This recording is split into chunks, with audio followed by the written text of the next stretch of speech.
Guys, I was gonna get a review out for you guys for Ex Machina, but I didn't get a chance to see it because my local theater only showed it for like 2 weeks and I didn't even realize it until like the last weekend. So I completely missed it, and I've heard so many great things about this movie and I finally got a chance to watch it. So without further ado, here is my review for Ex Machina.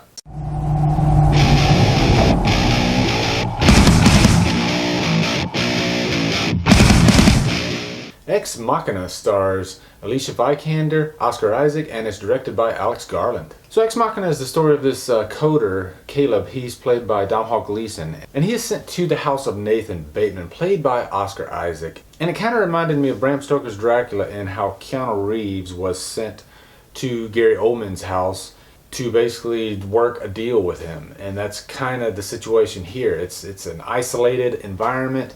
He lives in this freaking island or mansion or whatever it is, but the guy is rich as hell. I mean, we're talking billionaire, and he's isolated and he's alone. He is a coder and he became famous when he was 13 years old. So he's kind of a Mark Zuckerberg character. So Caleb goes out to visit him not knowing what he's going to find out because Nathan isn't really advertising it. He basically pre-selected Caleb to come out, and he wants to show him what he has created, which is artificial intelligence. And that's our story. It's Caleb's experience, and it's this series of tests that he has with Ava, the artificial intelligence, played by Alicia Vikander.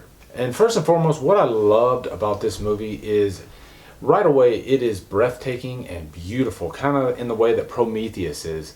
It's like Ridley Scott and David Fincher got together and created a movie, and oh my god, it's just beautiful, and that alone just grabs your attention through the whole movie. I mean, what a gorgeous movie. Also, the story is so interesting. It's like a slow burn. You know, they don't reveal too much, and then the story slowly unfolds, and you as the viewer, you're lost along the way in that you don't trust anybody. You don't know if Oscar Isaac's character is for real, or if he is watching Caleb, or if he's not watching Caleb. And it plays out so fascinating. Also, this movie does have a little bit of violence, very little violence, but the way the violence is played out is so real and so genuine, and it hits you right in the heart. Whereas you could have a Transformers movie directed by Michael Bay that is violent from start to finish and you feel nothing at the end. Whereas this has one scene of violence that lasts maybe 2 minutes and you feel gutted after it. That is a testament of amazing directing. And Alex Garland is definitely on my radar now because he did Dredd, and I loved what he did with the remake of Dredd, and I'm amazed that movie didn't do better. And finally, I have to mention the acting in this movie is just impeccable, especially by Oscar Isaac and Alicia Vikander. First, Oscar Isaac. This is a guy that is definitely on Hollywood's radar lately, and he's one of those actors that he has the ability to steal a scene. And he can be saying the most mundane thing, but the way he delivers his lines is so genuine and so real, and it just pulls you right in.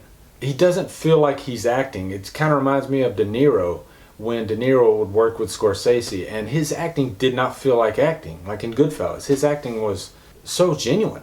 And to give you a great example of Oscar Isaac, I did a review for Drive, and Drive is just such a great movie, probably in my top 10.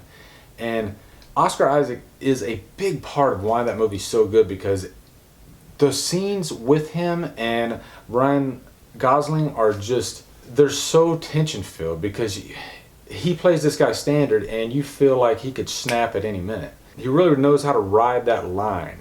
And then also I got to mention Alicia Vikander. The way she played the artificial intelligence, at times, I'm not going to lie, I forgot that it was a human being. I really felt like it was a real robot. She played it so perfect. You know, a lot of novice actors would probably tackle that role in a much different way, but she did it in such an advanced way that I couldn't imagine anybody else playing that part. And I'll even say I think she deserves to be nominated for an Oscar. That's how great of a performance she gives. It's subtle, but so effective. And the third act of this movie, guys, I'm not going to give anything away, but if you haven't seen it, the third act is really, really great, and I love the ending. Guys, originally when I saw this movie, I wanted to review it last night, but then I was like, you know what, this movie might be special to me. And a lot of times special movies, they need to breathe. So I was like, you know what, I'm going to sleep on this one. I'm going to think about it all day. And originally I was going to give this movie a purchase worthy, but it is one of those movies that has just stayed with me ever since. And it's like a fine wine. It feels like it just gets better and better, and I can't wait to experience it again.